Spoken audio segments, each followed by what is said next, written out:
Rent is dead money. We've heard it all before. You are poor if you rent. Traditionalist way of thinking, really. A lot of people thinking that why would I go and rent when I can go and buy my own place and pay down my own loan because that's someone else's mortgage. Pay down my own mortgage, right? In this video, I'm going to show you exactly why I'm rent vesting and someone who can afford to go and purchase the property they want to live in, despite having so many investment properties, I will still continue to rent vest for the foreseeable future. In this video, I'm going to discuss exactly why. Now, before we kick in, it's important to understand what is rent vesting. Now, there's so many different definitions and different ways that people interpret this. The way that I interpret it is that you get best of both worlds. Rent vesting is effectively a home owning strategy where you can go and rent in a place that you want to live in, where you can enjoy your lifestyle but not necessarily afford. And then you're also investing your money into investment properties and other, asset classes. And it allows you to get the best of both worlds. And that's how I define rent vesting. In this video, I want to break down some pros and cons as to why you would want to rent vest and why it could possibly trigger your thoughts or, challenge some of those beliefs that you've had where people, including your parents and uncles and aunties, are all telling you that it's silly. Don't invest and just purchase your property because then you get first home owners grants and that's amazing because it's free money, right? But I'm going to break down exactly why I don't personally subscribe to that view, but what you should do is subscribe to this channel because I'm bringing out 3 to 4 videos every single week and I'm covering everything from cryptocurrency, real estate and financial freedom, and I obviously put my spin on it and share my experience as well as being transparent with exactly what I have invested and what my journey is so far. So we'll jump into the rent vesting pros. Now, you get to live where you want. As a rent vestor, you're not limited to where you can afford to buy. You have low maintenance costs at your rented home because as a tenant, you don't have to pay for things like maintenance and of course rates and insurances. You also get some potential tax benefits. So if you go and purchase an investment property, you can claim things like tax deductions. You also earn multiple streams of income. So you earn rental income from the properties you own. And if you own multiple, then you diversify that risk. You also then have potential for capital gains. Now, this is the one that I want to really focus on because where the real issue here is that people think that by renting, we're paying someone else's mortgage. We can just effectively pay our own mortgage down and that's still going to get us the best results. Unfortunately, that's not the case. The real issue here is that when you're looking to live somewhere, that may not necessarily mean it's the best place to invest. We can clearly see it that if you purchased in specific suburbs that you lived in or you live in currently, and you look at the past 5 years or 10 years performance and what the incoming supply of that actual area is, if you did that analysis and then compared that to the best markets to invest in across Australia, now you have a lot more opportunity because there might be only ever 5 to 10 suburbs that you ever want to live in, whether that's in a capital city or regional town. But when it comes to investing, you've got many suburbs across Australia that actually will perform far better than the location you're living in. So why not take the advantage of having both? If you simply go down the path of, purchasing your own home and you live in that area and you go, I'm house proud and look at my house because I bought it, well, now you only have one option. And as we go through the cons of rent vesting, because I think a balanced approach or balanced, view on this is important for you guys to understand.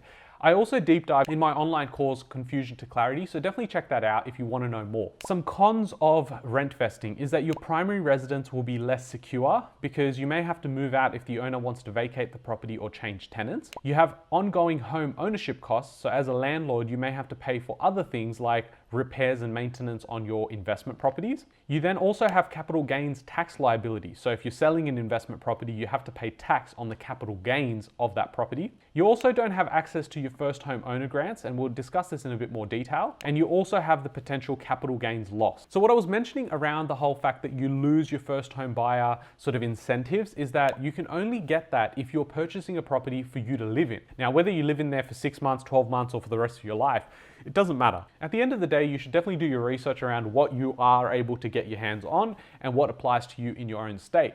But more importantly, you've got to figure out the numbers that come with you purchasing a property versus renting a property. And although interest rates are so low and the debt is so cheap, meaning that your rent that you're paying might actually be higher than your holding costs. You've got to factor in a lot of other things, especially opportunity cost. When I talk about opportunity cost, I'm talking about investing in the right assets at the right time. It's simply going, well, just because I can go and buy my place and it's cheaper to buy instead of rent, you're looking at cash flow on a very, very micro level. What you've got to look at is when you're investing into property, it's not about a 2 to 3 year game. It's not simply going in, and I hear this a lot, guys, is, oh, I'm going to purchase my property, I'll get the first home buyer grants, and then what I'll do is I'll move out and then it'll become an investment property. well, if it's going to become an investment property, let's just break that down. When you're investing, is that based on emotion? Or is that based on finances? It's based on logic, right? It's based on finances. So when you go in and you say, well, I'm going to live here for 6 months, 12 months, or, for a couple of years. I'm going to base that decision on emotion. I know it for myself. When I go out and I want to live in a property, I'm going to say, well, if I don't like the kitchen, that's an emotional decision. I don't like the kitchen. Or if I want to have a really nice living space, that's an emotional decision. But then we're not looking, when we're buying that place for ourselves, we're not looking at, vacancy rates. What are the properties renting for? How many more properties similar to the one that I live in currently is going to come onto the market? What sort of supply are we looking at? And what can we afford? Because most people, and the reality is that most people will only ever be able to afford an apartment in a capital city. So is that the best investment? Well, I can tell you now, 90%, and I make that up, right? 90%, it just sounds better than just going most people, but most people will effectively not look at these things and not assess that property that they're purchasing for themselves as an actual investment. So they're not going to look at comparables, they're not going to look at vacancy rates, they're not going to look at the supply incoming, what sort of infrastructure is being spent, and what streets are the best to live on, right? They're not looking at that. It's looking at just the short-term metric of how I get to have my own place, I get to go on Instagram and take a photo next to the billboard that says sold, and I have a good day on social media. And the biggest thing here is that we are now focusing on what is adaptive in today's market. Unfortunately, housing affordability is only going to ever get worse, and it's been getting worse for the last 30 years, right? If not longer. So where does that put us? It means that in order for us to purchase in a place that we most desire to live in, to enjoy that lifestyle, we then have to forego that we don't get lifestyle because we now have to work a job harder and longer because we need to pay down that mortgage. We also don't have any choice because it's not like, hey, I've got sick of this area because now I've got kids and it's actually not a great area for kids, but now I've got to sell it. Well, what happens if the market's not at the right place? What happens if you can't sell it? And that's where, real estate has its con, where it's not very liquid in terms of the money and the investment you have in it. So then you go, well, isn't your risk higher for you purchasing your own property with your own money and then living in it because you now have to pay the investment off? Well, it's not an investment, it's an asset that you think is an asset, but it's actually a liability. And I've discussed this in so many videos, but most notably, check out this video, which is where Robert Kiyosaki actually discusses what he thinks in terms of, buying your own home. And I sort of share my own opinions and experiences in relation to some of the stuff he talks about.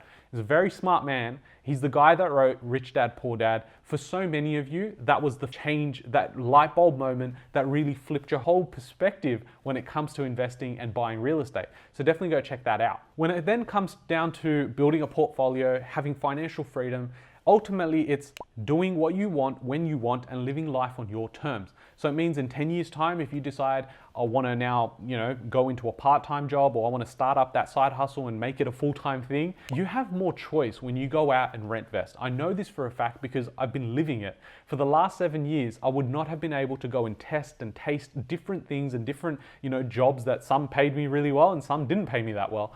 I wouldn't be able to do that if I had gone out and purchased my own property where I knew I had this mortgage, where I relied on my one source of income, being my salary, to pay down the largest debt that I will ever incur, being my principal place of residence. Most people will never understand this, and despite knowing this, you will still go out there and purchase your own property because hey, the government's going to throw some incentives at you. You think you're getting a really good deal. But the opportunity cost, and I've broken this down time and time again with so many prospects and client strategy sessions where we talk about, you purchased something 2 years ago and it hasn't really moved, but you're going, well, now it's an investment, so it's fine. It hasn't dropped in value.